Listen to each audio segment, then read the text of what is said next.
Olá, eu sou o advogado Carlos, advogado previdenciarista, e hoje eu estou aqui para falar com você sobre a famosa revisão da vida toda, essa revisão tão comentada nos últimos meses, depois da recente decisão do Supremo Tribunal Federal a favor dos aposentados, dos pensionistas.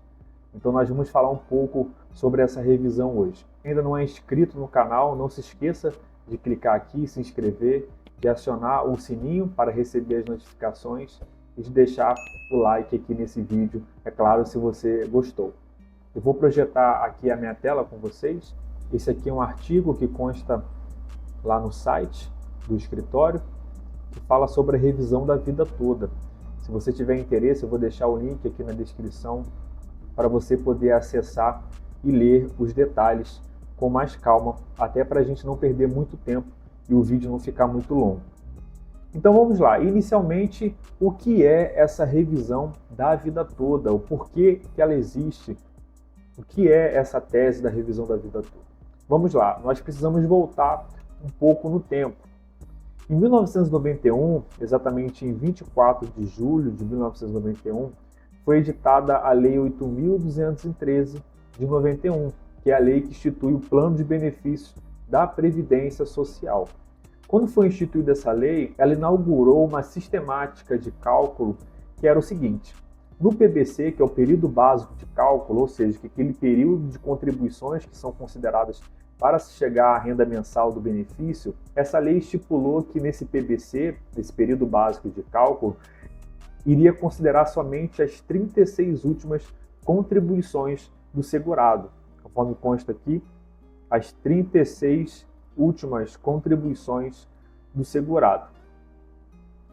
Então, na data do requerimento, o INSS calculava as 36 últimas contribuições, as contribuições vertidas aí nos últimos 36 meses, chegava numa média no salário de benefício, aplicava o coeficiente, se fosse um caso, e chegava então na renda mensal inicial. O que aconteceu durante esse tempo? Muitos segurados, quando estavam próximos de se aposentar, quando estava próximo aí dos 36 meses, próximo aí dos últimos 36 meses antes de fazer o requerimento, eles vertiam contribuições mais altas, né? Às vezes no teto da Previdência, ou 3, 4, 5 vezes do salário mínimo, que não refletia a sua vida contributiva. Então o segurado ele vinha contribuindo aí durante 15, 20, 30 anos, e quando estava próximo aí dos últimos 36 meses, antes de solicitar a sua aposentadoria, ele realizava recolhimentos no teto, recolhimentos com valores maiores, para ter uma renda mensal inicial maior. É justamente nesse contexto que em 1999 foi editada a Lei 9.876 de 1999. Essa lei ela alterou essa sistemática de cálculo. Agora não seria considerados somente os últimos 36 meses de contribuição, mas sim todo o período de contribuição anterior à data do requerimento. Então, o segurado que fosse solicitar a sua aposentadoria, ele teria então no PBC, ou seja, no período básico de cálculo, todas as contribuições anteriores a julho de 94. Mas essa regra permanente, ela só se aplicaria àqueles que se tornaram filiados a partir de 1999, a partir da data de vigor da lei. Então, e aqueles que não tinham se aposentado até a edição dessa lei em 1999, mas estavam prestes a se aposentar? Então, essa lei ela trouxe uma regra de transição, ou seja, uma regra que não é nem a anterior e nem a regra atual permanente, mas uma regra para alcançar aqueles que não tinham preenchido os requisitos antes da lei, mas que já eram filiados, já contribuíam e preencheram todos os requisitos para o benefício quando estava em vigor a Lei 9.876 de 99.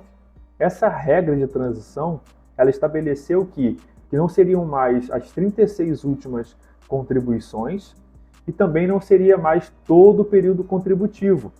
Essa regra de transição estabeleceu que todas as contribuições a partir de julho de 94, ou seja, quando entrou em vigor o Plano Real, seriam considerados no PBC para se chegar na renda mensal inicial. Para aqueles que se aposentaram ali no início de 2000, logo após a edição dessa lei, essa regra de transição, ela realmente foi vantajosa para esses segurados, porque eles tinham se planejado com as 36 últimas contribuições e são surpreendidos com uma lei que fala que é todo o período contributivo e não mais as 36 últimas contribuições, e eles têm então uma regra que flexibiliza isso. Não são as 36 últimas contribuições, não são também todo o período contributivo, ou seja, todas as contribuições, mas somente aquelas a partir de julho de 1994. Ocorre que para aqueles que se aposentaram anos depois, muitos anos depois, aí 8, 9, 10 anos depois da edição dessa lei em 1999, eles tiveram um prejuízo. Para eles, a regra de transição ela não se tornou mais benéfica, mas sim a regra permanente, ou seja, a regra definitiva, que fala que no PBC, no período básico de cálculo, devem ser consideradas todas as contribuições do segurado, toda a sua vida contributiva, sem aquela limitação a julho de 1994.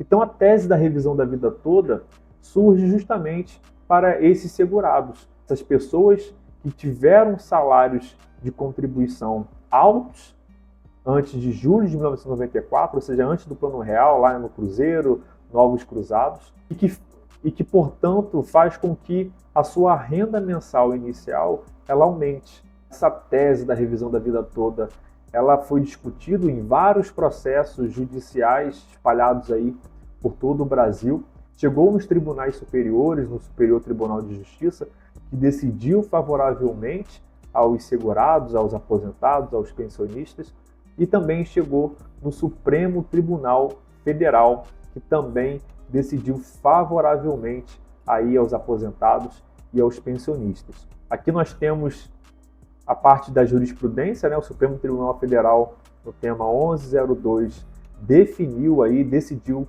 favoravelmente aos segurados, afirmando que a revisão da vida toda, quando for mais benéfica para o segurado, deve ser realizada pelo INSS. E então a última questão que surge aqui é quando e a quem é viável e vantajosa a revisão da vida toda. Eu trouxe aqui 2 pontos principais. O primeiro ponto, ela é vantajosa para aqueles que estão em gozo do benefício de aposentadoria, e aqui inclui também de pensão por morte, dentro dos últimos 10 anos. Existe aí o Instituto da Decadência, ou seja, o segurado, depois de aposentado, ele tem um prazo aí de 10 anos para solicitar a revisão do seu benefício. Ou seja, discutir aí o ato de concessão do benefício. Depois do prazo de 10 anos, ele perde esse direito de revisar e, portanto, não tem mais o que fazer. E aqui é importante destacar que a contagem desses 10 anos se inicia com o pagamento, certo? A contagem se inicia no mês do primeiro pagamento do benefício. Então, como é que ficaria isso no exemplo prático?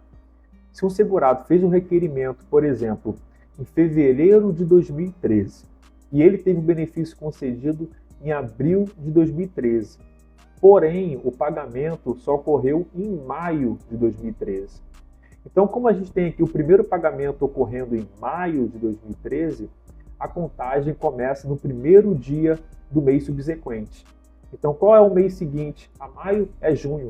Então, a contagem do prazo decadencial, do prazo de 10 anos, começa a correr em 1º de junho de 2013. Portanto, esse aposentado ele tem até dia 1º de junho de 2023 para solicitar a sua revisão.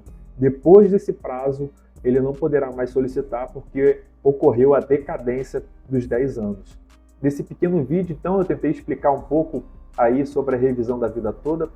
Se eu não explorei todos os pontos, se ainda restou dúvidas sobre essa revisão, você pode colocar aqui no comentário que assim que possível eu irei responder, trazendo mais detalhes ou gravando um outro vídeo complementar. E se você não é inscrito, não se esqueça de inscrever no canal, de acionar o sininho para receber as notificações e de deixar o like nesse vídeo, porque isso ajuda bastante aqui o canal.